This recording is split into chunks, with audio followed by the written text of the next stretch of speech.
Kot rečeno, smo 31. oktobra praznovali dan reformacije, kar je med drugim tudi praznovanje rojstva uradne slovenščine. Večina Slovencev se pomembnosti reformacije za obstoj slovenskega jezika seveda dobro zaveda, zato 31. oktober večina pojmuje kot the best, cool in top shit praznik.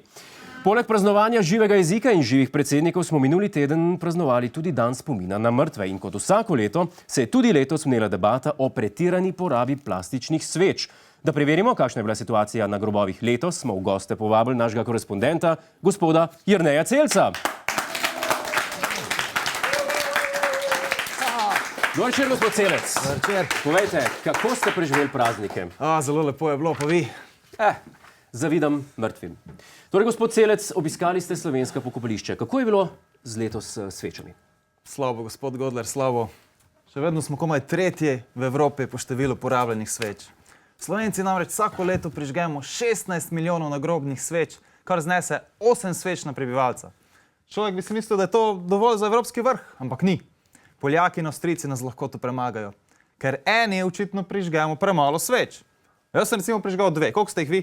Jaz sem samo eno. A vidite, zaradi ljudi kot sva mi dva, Slovenci nismo na vrhu. Mislim, da bi bilo najbolje, če kar prenehamo s celim konceptom sveč. Se pravi, vi torej ne predlagate, da zmanjšamo porabo sveč zaradi ekoloških razlogov, ampak da jo zmanjšamo, ker nikoli ne bomo prvi? Točno tak. Slovenija si zasluži biti prva v Evropi. In če ne moremo biti prvi po porabi sveč, dajmo biti vsaj prvi, ki bojo sveče zamenjali za bolj ekološke izdelke. Ok, razlog je popolnoma napačen, ampak če doseže namen, se strinjam. Kakšne alternative pa vi predlagate? Glejte, pri sveči na koncu nam ostane samo parafin in plastika in v bistvu samo zato, ker smo na grobo želeli imeti prijetno svetlobo. Ampak prijetno svetlobo lahko dobimo tudi na drugačne načine. Naprimer, če na grob namestimo laserje, ki se premikajo v ritmu cerkvenega zvonjenja. Ali pa da za 1. november grob okrasite z božičnimi lučkami. Pa je lepo svetlo za dan mrtvih in še pripravljeno na silvestrovanje. Če imate grob v Kopru, pa preverite, lahko da je že okrašen. No, to je res, ker 1. november po novi definiciji spada v predbožičen čas. Ja, tako je. To je res. Ena od težav 1. novembra pa je tudi, da vsi obiščemo grobove na isti dan. Zato takrat na pokopališču poteka tekmovanje, kateri grob ima več sveč. Ker če ima levi sosed 48 sveč, desni pa 49, potem valjda ne bo vaš družinski grob imel samo 2. Treba jih je prižgati vsaj 50. S prižiganjem sveč pa ne pokažemo samo ekonomske premoči nad sosedi, ampak dokazujemo tudi svojo prisotnost.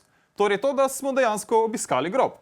Dajmo na grobove raje inštalirati monitorje, na katerih stisneš like in s tem potrdiš, da si bil tam. Dodatno pa ljudem ponudimo še možnost komentiranja, da lahko napišejo lepa ikebana, vsaka čast, babi. Ja, to je kar pametno. Bo po vašem mnenju to rešilo problem sveč? Ne čist, ker nekateri za 1. november prižgejo ogromno sveč, v bistvu samo zato, ker s tem kompenzirajo, da niso bili na pokopališču celo leto. Če želimo, da ljudje obiščejo pokopališče tudi ko ni 1. november, je treba pomisliti, kaj tam potrebujejo. In to je brezžični internet.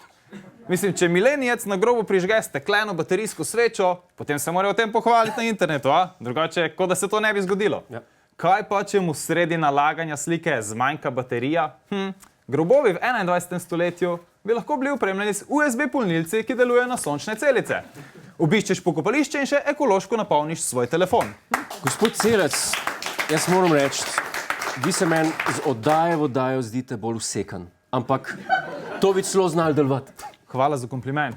Ampak če želimo to doseči, se mora tudi pokopališče malo potruditi, da privabijo obiskovalce, ker današnja mladina gre tja samo za pogreb in za dan mrtvih. Komod bi pokopališče organizirala še kakšen večer črnega humorja. Ali pa koncert skupine Čuki.